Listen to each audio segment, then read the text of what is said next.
There is a secret that FIFA never wanted you to know. A match that changed the course of an entire World Cup.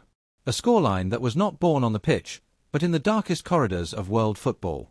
And the most disturbing part of all, it happened live, in front of millions of people, and the world simply let it pass. Today you are going to discover what really happened on the night of the 21st of June, 1978, when Argentina thrashed Peru 6-0 in a match that to this day divides opinion, raises suspicion, and carries the weight of one of the greatest scandals in the history of sport. Brace yourself, because what you are about to hear will make you question everything you think you know about football, politics, and power.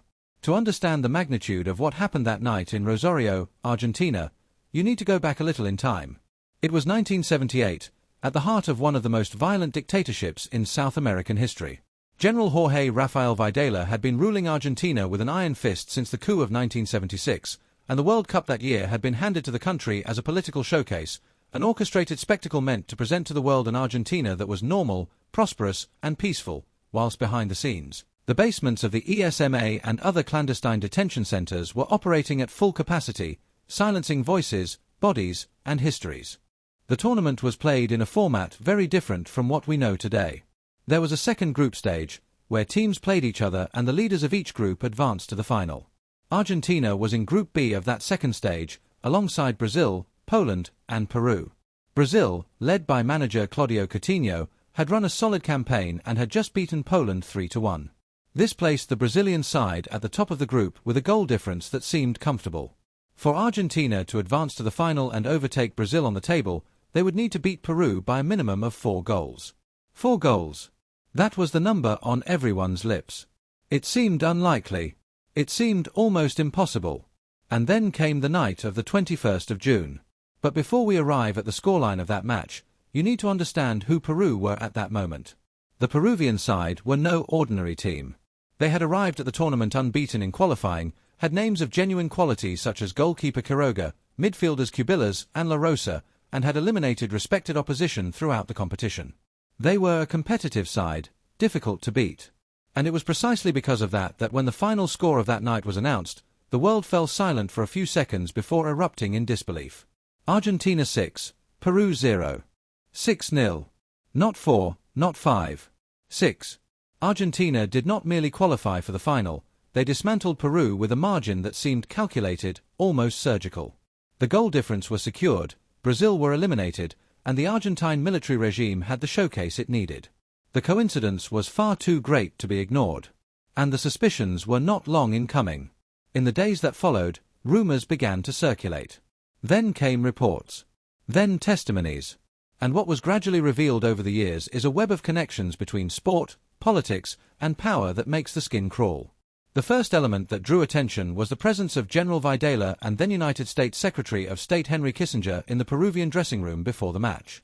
This was confirmed by subsequent testimonies. What were two of the most powerful men in the Western Hemisphere doing there, before a football match, speaking with players and officials of the opposing side? No convincing official explanation was ever given. Then came the numbers. It was recorded that, days before the match, Argentina had sent Peru a shipment of 35,000 tons of grain during a period of severe food scarcity in the neighboring country.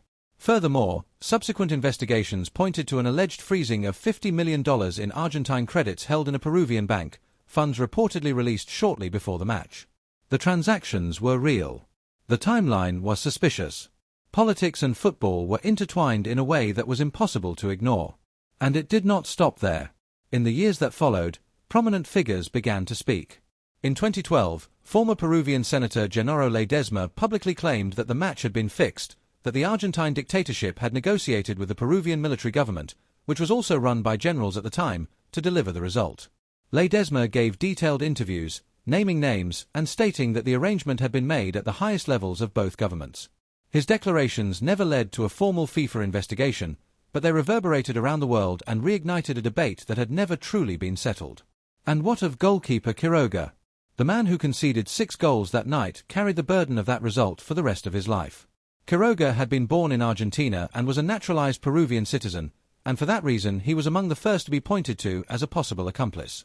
He always categorically denied any involvement, insisting that he had competed to the very end and that Peru had simply played poorly that night. Other Peruvian players from that era also denied any wrongdoing, But there were those who kept silent for decades, and silence, in some cases, speaks louder than any word. There is a detail that few people know, and it makes everything yet more intriguing. The stadium where the match was played, the Estadio Gigante de Arroyo in Rosario, was packed to over 40,000 people that night.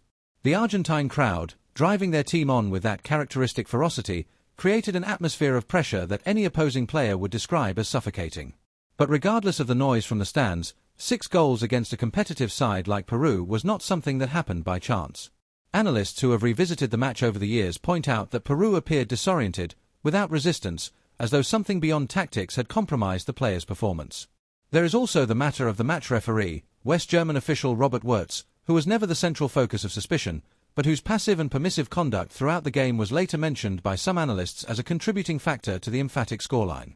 Every time you watch a World Cup, every time you cheer, shout, suffer, and celebrate, it is worth remembering that there is an invisible layer beneath all of it.